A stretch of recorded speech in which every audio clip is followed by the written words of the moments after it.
दोस्तों बहुत सारे लोगों के मन में ये डाउट रहता है कि मेरा जो इनकम है इतना है, तो क्या हमको टैक्स देना पड़ेगा कि नहीं। कितना कमाएंगे तो हमको टैक्स देना पड़ेगा। ये बहुत सारे लोगों को मन में ये डाउट रहता है। और बहुत सारे लोग तो ये जानते हैं कि 5 लाख से ज़्यादा अगर हम कमा रहे हैं 20% 30% हमको इनकम टैक्स को देना पड़ेगा। लेकिन इसमें जो है बहुत सारा रूल रेगुलेशन है, बहुत सारा नियम है। कितना कमाए, कितना बेनिफिट्स हुआ, किस किस पोजीशन में आपको इनकम टैक्स देना पड़ेगा 100%, किस किस पोजीशन में आपको इनकम टैक्स नहीं देना पड़ेगा, सभी जानकारी एक्सप्लेन करके हम अच्छे से बताएंगे। वीडियो में लास्ट तक बने रहिएगा। वीडियो में आगे बढ़ने से पहले आप लोग से छोटा सा रिक्वेस्ट है कि अभी तक मेरे चैनल को सब्सक्राइब नहीं किया तो सब्सक्राइब कर लीजिएगा, बेल आइकन को प्रेस कर लीजिएगा ताकि सब नोटिफिकेशन आप लोग को मिलता रहेगा। इनकम टैक्स के बारे में बहुत सारे लोग बता देते हैं कि आप 5 लाख से अगर ज़्यादा कमा रहे हैं तो आपको देना पड़ेगा, 6 लाख से ज़्यादा कमा रहे हैं तो आपको इनकम टैक्स देना पड़ेगा। लेकिन नहीं, इसका कुछ रूल रेगुलेशन है जो कि आपको समझना पड़ेगा। और समझने के बाद से तब आप डिसाइड कर पाइएगा खुद से कि कितना हम कमा रहे हैं तो इतना इसका कितना इनकम टैक्स हमको देना पड़ेगा। सबसे पहले ये जान लीजिए कि पहले जो था, लोग 5 लाख से ज़्यादा अगर कमाते थे तो उसमें जो है इनकम टैक्स देना पड़ता था 5%, यानी 5 लाख से लेकर के 7 लाख के अंदर में था तो उसमें 5% उन लोगों को देना पड़ता था। लेकिन अभी फ़िलहाल में उसमें थोड़ा सा चेंजिंग कर दिया गया है। जैसे कि पहले 5 लाख पे था, अब 3 लाख से हो गया है। नया बजट में बताया गया है कि 3 लाख का अगर आपका इनकम है तो उसमें आपको टैक्स देना पड़ेगा, यानी 3 लाख से 4 लाख आपका हो रहा है तो उसमें इनकम टैक्स का 1 लाख का देना पड़ेगा। अब आप सोच रहे हैं कि 3 लाख है मेरे पास, 1 लाख और उसमें ऐड होगा तब हमको इनकम टैक्स देना पड़ेगा। लेकिन इस प्रकार से नहीं है। फर्स्ट में 3 लाख का छूट है आपके पास, कितना भी है, करोड़ों रुपया का आमदनी है आपका एक साल में। लेकिन उस करोड़ों रुपया में से सबसे पहले 3 लाख रुपया आपका छांट दिया जाएगा। यानी अगर आपके पास 10 लाख रुपया सिर्फ इनकम है, बेनिफिट्स है सिर्फ 10 लाख रुपया, तो 10 लाख रुपये में से 3 लाख रुपया आपको अलग छांट दिया जाएगा। 7 लाख का जो है, अब 7 लाख का अलग रेट लगेगा।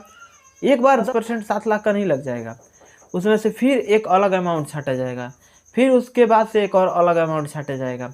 यानी अमाउंट छांट के अलग अलग इंटरेस्ट रेट लगता है। यानी अगर आपका 3 लाख रुपया जो पास में रखे हैं उसमें 1 रुपया का चार्ज नहीं देना है। 3 लाख से 4 लाख हुआ तो अब 4 लाख का इंटरेस्ट रेट आपको नहीं देना है, 3 लाख छांट करके 1 लाख का 5% देना है। यानी 4 लाख रुपया है, ये इसको छांट दीजिए। 3 लाख रुपया आपका अवेलेबल है, सरकार कहेगी नहीं 3 लाख रुपया तुम्हारा आमदनी हुआ है, 3 लाख रुपया तुम्हारे पास रखो। हाँ, एक्स्ट्रा कितना कमाए हो तो 1 लाख रुपया, 1 लाख का 5% हमें दो, ये हो गया। अगर 10 लाख से ज़्यादा कमाते हैं तो 10 लाख का अलग इंटरेस्ट रेट लगता है। अब 10 लाख रुपया है मेरे पास तो 3 लाख रुपया इसमें से छांट दीजिए। इनकम टैक्स देने का एक फार्मूला है जो कि आपको ध्यान से उसको पढ़ना पड़ता है, समझना पड़ता है कि कितना हम कमाएंगे तो कितना इंटरेस्ट रेट देना पड़ेगा, किस किस पोजीशन में हमको देना पड़ेगा। अब बहुत सारे दुकानदार हैं, अब दुकान में चले जाइए तो सिर्फ एक दुकान में देखा जाता है तो सिर्फ एक दुकानदार का टर्नओवर डेली का 1.5 लाख 2 लाख हो जाता है। उसका इनकम कितना कहा जाता है, बेनिफिट्स कितना कहा जाता है, तो 3,000 4,000 5,000, यानी 4 लाख 5 लाख होलसेलर अगर कुछ सामान सेल किया तो उसमें 3,000 4,000 का बेनिफिट्स आया। तो सरकार के नज़र में ये नहीं है कि 5 लाख इसके पास आ रहा है 5 लाख जा रहा है, वो उसका इनकम नहीं है, वो उसका मूलधन है। तो सरकार कहता है कि उसी चीज़ पे टैक्स लगेगा जो टैक्सेबल रहेगा। अब टैक्स किसी पे पैसा पर नहीं लग जाएगा, जो मूलधन आपका रखा गया है, जो दुकान में संपत्ति है, उस पर टैक्स आपका नहीं लग जाएगा। टैक्सेबल जो बोला जाता है, जो बेनिफिट्स बोला जाता है, जिसको टैक्सेबल कहा जाता है, टैक्सेबल पे आपका जो है इंटरेस्ट लगता है, बाकी और पैसा पे इंटरेस्ट रेट नहीं लगता है। वो देखा जाता है कि ये बंदा एक साल में कितना का बेनिफिट्स पाया, इनकम किया। अब उसी पैसा में से अपना पढ़ाई में खर्चा किया, अपना खाना खराकी में खर्चा किया, कपड़ा पे खर्चा किया, ये सब टोटल छांट करके मूलधन कितना उसके पास बचा है, इसको टैक्सेबल बोला जाता है, और उसी पैसा पे टैक्स लगता है।